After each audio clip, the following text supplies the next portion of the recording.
Hello guys, magandang araw at mapagpalang araw sa ating lahat.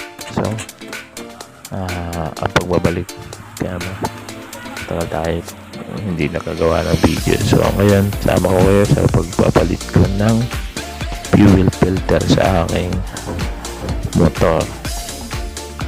Ngayon, bago ko ginawa to, so nag-search muna tayo. Kasi medyo hindi lang naman napipili ko dito sa motor ko na may kunting pagbabago. Medyo humina lang yung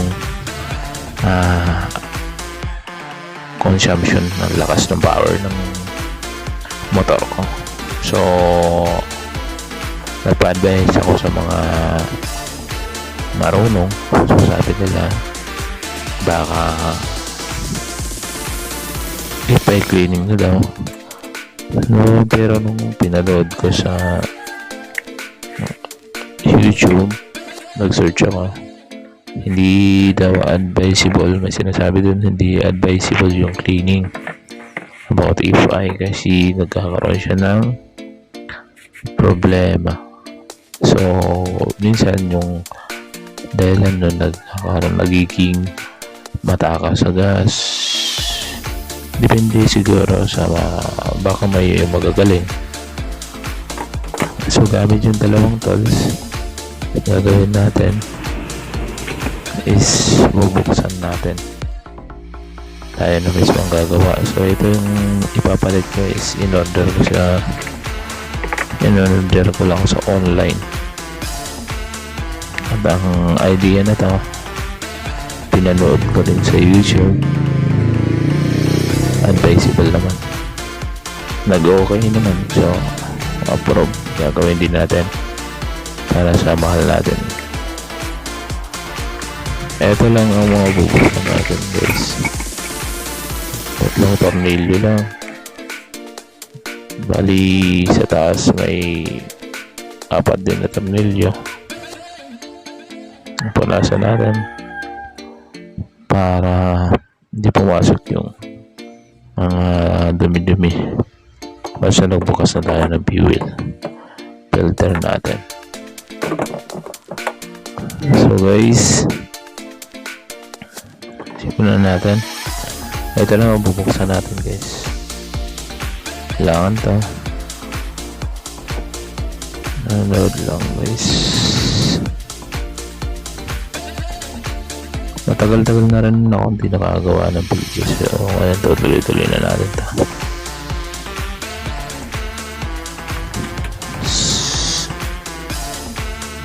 So guys, yung sure ko lang, yung naging problema ng motor ko is yun lang, yung parang mahina lang sa ranggana. Tsaka yung pag humihinto ako or sa stoplight ganun, so napakababa ng minor niya, para siyang kinakapos. So minsan nagkakaroon siya ng namamatay siya, pero di naman lagi-lagi ganun lang, parang ganun lang napapansin ko. So yung tinatanong nyo kung ilan na yung takbo ng motor ko, nasa 35 km na to. So, 2 taon na sa akin to. So, sa pagpapalit ng fuel filter, nasa mga 30 advisable. Sa atin, umabot na tayo ng 30. So, ito yung gagamitin natin, 10 ml. Tatlo lang to nabubuksan natin guys. Okay, ito buksan lang natin to.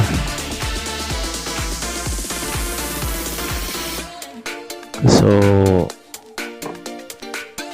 kailangan natin ng kasi lagi ako nagpaparepair, pero parang sabi ko naman, kaya ko naman. So kaya tayo nang gagawa. ito, kailangan natin talaga para matanggal sila lahat. Tanggalin natin pati yung upuan. Medyo mahirap lang konti, pero tingnan nyo lang yung mga part na sasabit, pero kaya naman. So guys, ayun, natanggal na natin guys. Ayun lang, ayan na siya. Ayun, ayan ang loob ng makina. Ayan, ito yung tatanggalin natin guys na fuel. Andyan yung pump, fuel pump na kami nila dyan. Yan, punasan muna natin para hindi pumasok yung dumi. So guys, punas lang. Mabilis lang siyang gawin guys, kasi yun nga, dalawang tools lang kailangan. Isang Phillips screwdriver at saka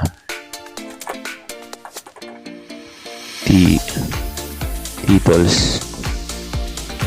So ito, balik lang natin yung takip para hindi nalagyan ng dumi. Punas ulit, sobrang dumi, iwas baka pumasok lang. So guys, kailangan din natin matuto sa pag meron tayong motor. Mahirap yung wala tayong alam kung nasiraan tayo sa daan. May kunti tayong alam, kahit kunti lang na maintenance lang naman, maintenance. So ito ang tatanggalin natin. So hahatakan lang pataas, hatakan lang siya pataas. Pagkahatak sa taas, saka mo huhugutin yung kulay blue. Itong kulay blue, hatakan na. So nahatak, medyo matigas kasi kakabukas lang talaga nito. Yun, unang palit natin ng fuel filter to. 35 km na yung takbo. So ito naman yung kulay white guys, pinipress lang siya. Top press, pinipress lang yan. Ayan, just hatak. Okay, punas. Napakarami. 2 years napilakabok na. So guys, dito lang siya gawin. Ito pa rin ang gagamitin natin. So bali yung kanina gamit natin siya sa clearance, dito naman sa fuel pump gagamitin natin siya para mabuksan. Medyo matigas to kasi bago lang, bagong bukas lang talaga. So okay, ang ginawa ko, so inikot ko muna sila pare-parehas para sabay na kasi minsan pag inuna mo yung tinapos mo, mas tumitigis lalo yung isa. So pinaluwangan ko muna apat yan. So ganun lang, buksan lang natin. So yung pinaka ito pala tandaan guys, up, ibig sabihin siya yung nasa ibabaw guys, sa ibabaw siya yung nakikita natin. Yun lang naman tatandaan natin. Yan, may up siya, may up pala, tandaan, may up. Tapos punasan natin ulit, nakikita naman natin sobrang dumi guys, no, ang dumi. Tapos Ayun, naangatan na natin guys. Medyo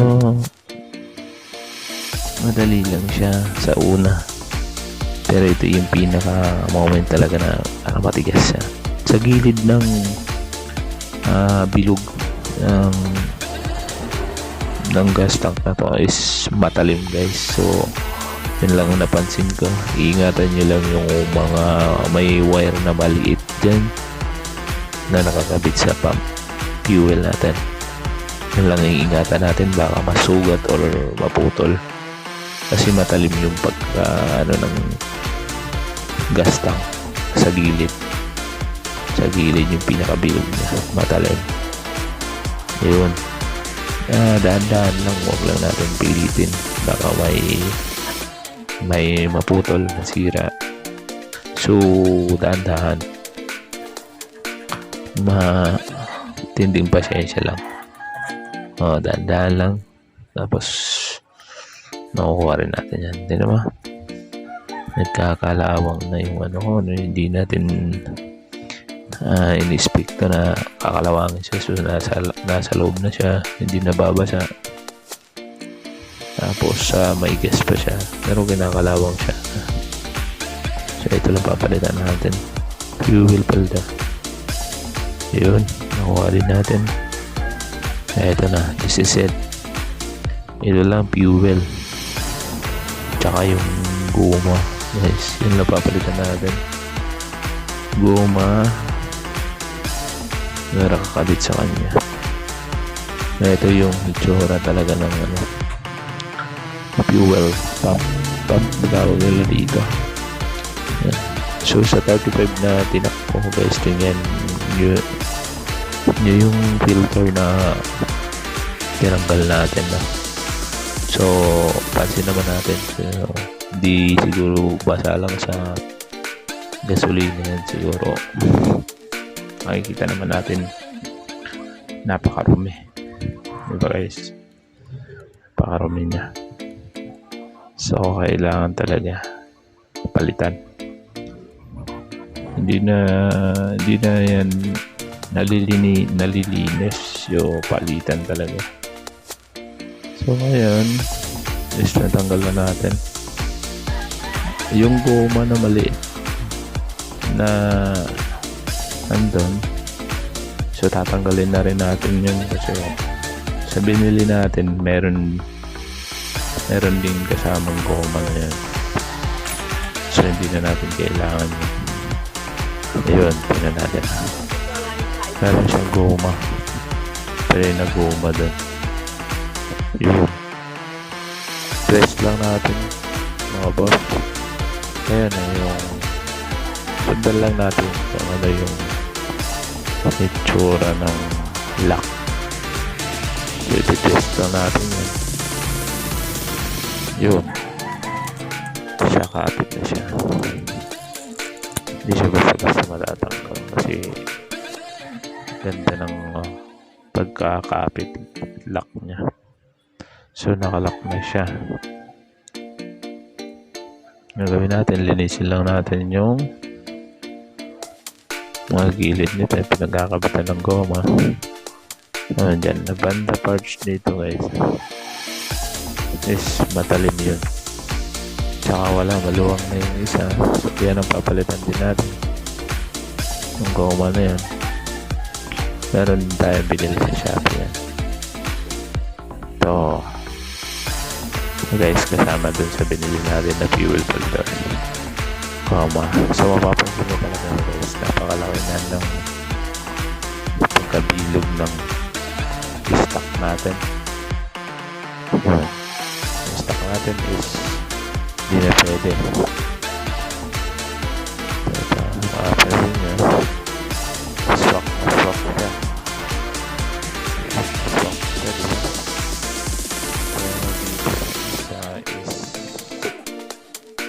Napakaluwang maluwang na, diba guys? So wala na, palit na talaga.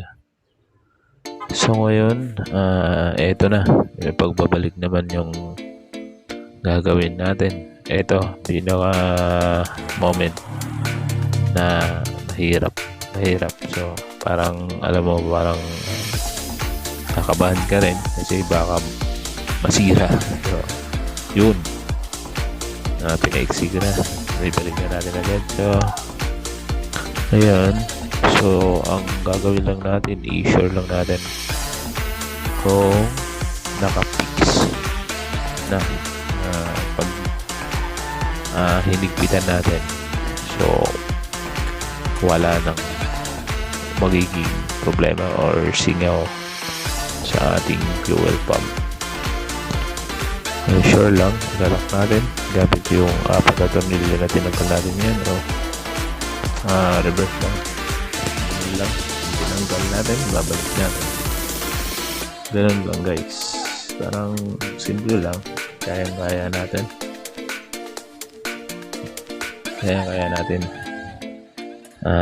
bilang isang responsible na may motor, di ba? So guys, ito lang yan, higpitan na natin. Okay na siya, wala nang singaw. So chinig ko ng mabuti yan, okay na, kapit na. So ibabalik lang natin yung mga tinanggal natin. Unahin na natin to, yung may kulay blue. So yun, ipapasok lang natin. Tapos diba inangat natin kanina, so yun, didiin natin yun, lock, nakalock na siya. Kahit tatakin, okay, hindi na siya matatanggal. So guys, ganun lang. Tapos yung next naman, yung kulay white, ito yung wiring. Okay, i-din lang natin, push, tapos naglalak na siya. So okay na siya, okay na siya guys. So tinanggal natin kanina. So yan yung safety ng gas para hindi siya kumakalat once na natapon. Pag nagpagas tayo, diretso lang siya dyan sa goma, tapos diretso lang siya sa drain. So ito na guys, okay na siya, clearings na. Mabalik tayo ng clearings, tatakpan natin lahat, babalik lang natin. Okay,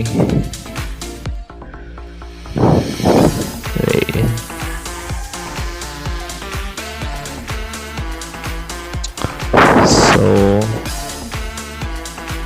ayan, diba, kita nyo naman, napakarumi.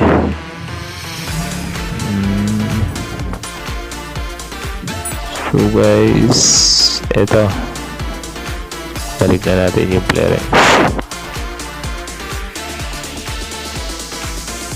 I-lock na natin.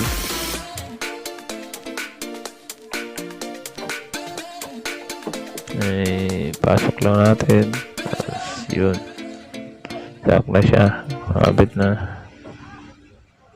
Okay na siya guys.